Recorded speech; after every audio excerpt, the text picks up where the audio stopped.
Hi friends, மல்லி சீரியலில் இதுக்கப்புறம் என்ன நடக்க போகுது அப்படின்றத இந்த வீடியோவில் பார்க்கலாம். இப்போ தாங்க லைட்டாக இந்த சுடர் மேலே கோவப்பட ஆரம்பிச்சிருக்காரு நம்ம விஜய். அது அப்படியே கண்டினியூ ஆகி இன்னும் அதிகமாக அப்படியே எரிமலை மாதிரி கொந்தளிச்சு பொங்கி அப்படியே வீட்டை விட்டு வெளியே துரத்துனா ஏதாவது ஒரு காரணத்துக்காக ரெகுலராக இந்த சுடர் மேலே விஜய்க்கு கோவம் வந்துக்கிட்டே இருக்கணும். அதுக்கு காரணம் இந்த ராஜி இருந்தால் இன்னும் சூப்பராகவே இருக்கும். ரெண்டு பேரையும் துரத்தி விட்டுருவார் நம்ம விஜய்.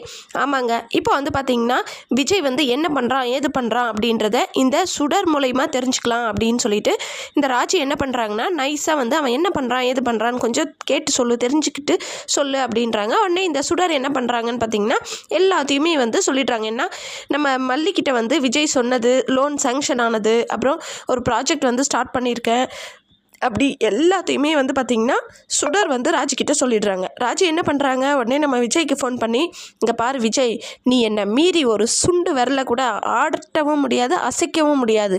நீ உன் ஃப்ரெண்டு குணசேகரனோட சேர்ந்து ப்ராஜெக்ட் ஸ்டார்ட் பண்ணியிருக்கல, சொத்து விஷயத்தில் எதையுமே செய்ய முடியாது, என்னை மீறி உன்னால் எதுவுமே செய்ய முடியாது அப்படின்னு ஃபோன் பண்ணி சொல்லவே விஜய்க்கு வந்து பயங்கரமாக டென்ஷன் ஆகுது.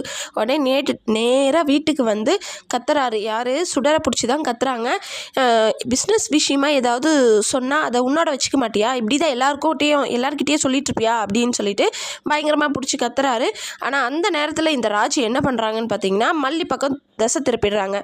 என்கிட்ட சொன்னது இந்த ரேணுகா இல்லைடா, உன் பொண்டாட்டி மல்லி தான் வந்து என்கிட்ட சொன்னா அப்படின்னு சொல்கிறாங்க. உடனே மல்லியை வந்து திரும்பி பார்க்குறாரு நம்ம விஜய்.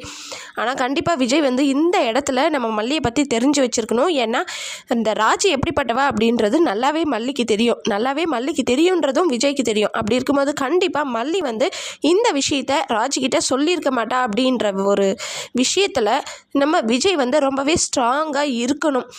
உடனே ராஜி சொன்னதும் அப்படியே மல்லி மேலே கோவப்பட்டால் அது வந்து அதை விட முட்டாள்தனமான ஒரு ஹீரோ வேறு யாராவும் இருக்க முடியாது. அதனால் விஜய் வந்து நல்லபடியாக புரிஞ்சுக்கிட்டு மல்லி எப்படிப்பட்டவன்றது எனக்கும் தெரியும், நீ எப்படிப்பட்டவன்றது எனக்கும் தெரியும் அப்படின்னு சொல்லி இந்த வேலையை செஞ்சது ரேணுகா நீ தான், இனிமேல் இந்த மாதிரி வேலையெல்லாம் வச்சுக்காத அப்படின்னு சொல்லிட்டு பயங்கரமாக கோவப்பட போகிறாரு. அதோடு சேர்த்துக்கிட்டு இன்னும் ஏதாவது எக்ஸ்ட்ராவாக இந்த ராஜி வந்து மல்லி மேலேயே சொல்லிட்டு இருந்தா ராஜி மேலே இருக்கிற கோவத்தை திரும்பவும் இந்த ரேணுகான்ற பேரில் இருக்கிற சுடர் மேலே காட்டணுங்க. ராஜி கோவப்படுத்த சுடருக்கு பலார்னு கன்னத்திலே விழுந்தால் ரொம்பவே சூப்பராக இருக்கும். ஸோ அந்த மாதிரி ஒரு சீன் நடக்கிறதுக்காக நம்ம ஆர்வத்தோடு இருக்கோம். அதெல்லாம் ஒரு பக்கம் போக இவ யார் அப்படின்றத நம்ம மல்லி நிரூபித்தே ஆகணும். நாள் போய்கிட்டே இருக்குது. விஜய் வந்து தாலி கட்ட சொன்னால் கண்டிப்பாக கட்டிடுவார். ஏன்னா ஒரிஜினல் ரேணுகான்னு நினச்சிட்ருக்கிறாரு, அதனால் கட்டிடுவார். ஆனால் அதுக்கு முன்னாடி இவர் ரேணுகா இல்லை, இவர் ஒரு ஃப்ராடு பித்தலாட்டக்காரி அப்படின்றத நிரூபிச்சாகணும். மல்லியும் வந்து விஜய் கூட ரொமான்ஸ் பண்ணிக்கிட்டு ஜாலியாக தான் இருக்காங்க வெறியேற்றிக்கிட்டு. ஆனால் அதே சமயம் இவ யாருன்றதையும் வந்து நிரூபிக்கிறதுக்காக கொஞ்சம் வந்து அவங்க வந்து ட்ரை பண்ணி தான் ஆகணும். வெயிட் பண்ணி பார்க்கலாம் என்ன நடக்க போகுதுன்னு சொல்லிட்டு. இந்த வீடியோ உங்களுக்கு பிடிச்சிருந்தா லைக் பண்ணுங்கள், ஷேர் பண்ணுங்கள், சப்ஸ்கிரைப் பண்ணிக்கோங்க.